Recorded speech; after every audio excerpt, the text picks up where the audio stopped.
বন্ধুরা, আজকে আমি কথা বলবো আম গাছের পুনিং নিয়ে। আম গাছের কচি পাতা নিয়ে কিভাবে আপনারা কচি পাতা রক্ষা করবেন।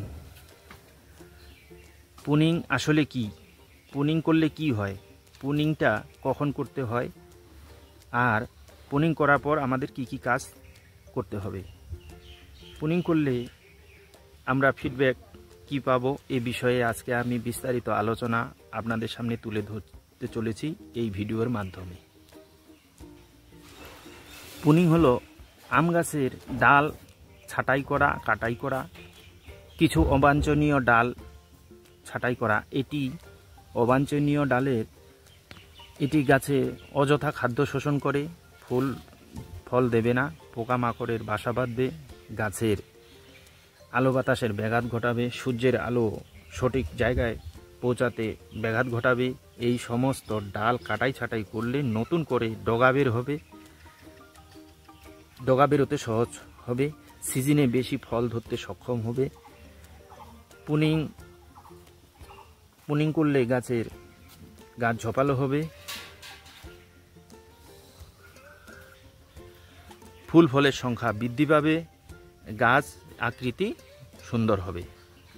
পুনিং কখন করতে হয় বা পুনিং কখন করবেন? আম গাছের পুনিং সাধারণত আম হারভেস্ট করার পর আম গাছের পুনিং করে দিতে হয়। আম গাছ পুনিং করার জন্য বা গাছ পুনিং করার জন্য এইরকম একটা ধারালো চাকু লাগবে, এইরকম পরিষ্কার, আর একটা ফাঙ্গিসাইডের এইরকম পেস্ট বানায় নিতে লাগবে। যে অংশটা আমরা কাটবো সেই অংশটার মধ্যে সঙ্গে সঙ্গে এই পেস্টটা লাগিয়ে দেবো, যাতে ফাঙ্গাসের অ্যাটাক করতে না পারে। তো আমি এখন কাটাই ছাটাইটা দেখাবো। এই দেখুন এই যে গাছের এটা নোট, এই যে নোটটা আছে, এই পাতার যে নোট আছে, নোটের উপরে 1 ইঞ্চি উপরে আমরা কেটে দেব। এই দেখুন এখানে কেটে দেব 45 ডিগ্রি অ্যাঙ্গেলে। এই দেখুন 45 ডিগ্রি অ্যাঙ্গেলে এইভাবে কেটে দেব। তো সমস্ত গাছ আমি এইভাবে কেটে দেব। কাটানোর পর এইভাবে পেস্টটা নিয়ে এই কাটা অংশটাতে সঙ্গে সঙ্গে লাগিয়ে দেব। এই দেখুন এইভাবে লাগিয়ে দেব, এইভাবে লাগিয়ে দেব সব জায়গায়, যে যে জায়গায় কাটছি আমি সাথে সাথে লাগিয়ে দেব। ফাঙ্গিসাইডের পেস্ট লাগিয়ে দেওয়ার পরে আমাদেরকে আরও কিছু কাজ করতে হবে। আম গাছের পুনিং করার পর আমি সম্পূর্ণ গাছটা পুনিং করা দেখালাম না, যার জন্য ভিডিওটা আমার অনেক লেন্দি হয়ে যাবে, মানে বড় হয়ে যাবে। সেই জন্য আমি আপনাদের শর্টকাটে দেখাইলাম যে এইভাবে আপনারা করবেন। তো আম গাছের পুনিং করার পর আম গাছের গোড়ায়, এই যে গাছের গোড়া দেখতেছেন, এখান থেকে 1.5 ফিট দূরে এইরকম 1.5 ফিট দূরে, গাছের গোড়ার থেকে 1.5 ফিট দূরে আপনারা একটা সুষম সার প্রয়োগ করবেন। সুষম সার বলতে ডিএপি 150 গ্রাম, জিপসাম 100 গ্রাম, এমওপি বা পটাশ 100 গ্রাম, বোরন সার 5 গ্রাম, ইউরিয়া 50 গ্রাম, জৈব সার যেমন ভার্মি কম্পোস্ট বা গোবর, পচা গোবর, পুরনো গোবর 2 কেজি। এই কয়েকটি সার একত্রে মিশিয়ে আপনারা গাছের গোড়ায় প্রয়োগ করে দেবেন, রিং আকৃতি করে কেটে নিয়ে। আম গাছে পুনিং করার পর যে জায়গাগুলা পুনিং করার পর এই যে এখানে যে পুনিংটা হলো, এইখানে চারদিক দিয়ে 20 থেকে 22 দিন বা 25 দিন পর নতুন করে জালি পাতা বের হবে বা কুশি বের হবে।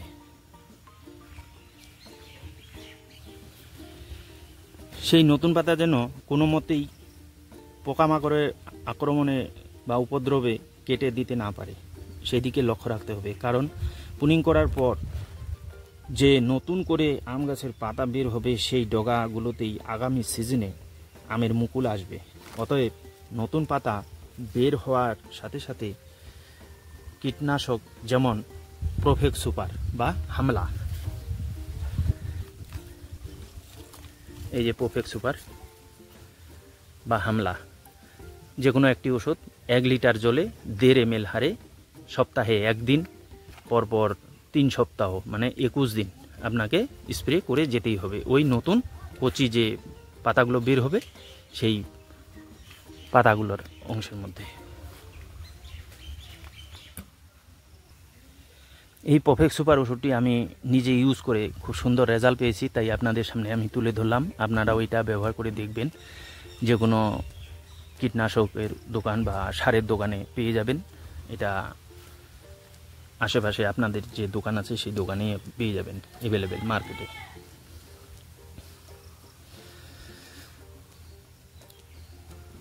এক লিটার জলে 1.5 ml হারে 20 দিনে 3 বার স্প্রে করে দিবেন সন্ধ্যার আগে আগে। আম গাছের জালি পাতা বের হলে উইবিল নামক এক ধরনের পোকা উপদ্রব হয়। এই পোকা যেন কোনো মতেই আম গাছের জালি পাতা কাটতে না পারে আমাদের লক্ষ্য রাখতে হবে। উইবিল নামক স্ত্রী পোকা রাতের বেলা পাতার বোটার মাঝা বরাবর ডিম পাড়ে, তারপর পাতা কেচির মতো কেটে দিয়ে মাটিতে ফেলে দেয়। ওই পাতা মাটির সংস্পর্শে এসে ডিম থেকে বংশ বিস্তারের বৃদ্ধি ঘটায়। সেই জন্য আম গাছের নতুন পাতা দেখে দেখে কীটনাশক ঔষধ স্প্রে করে যেতে হবে।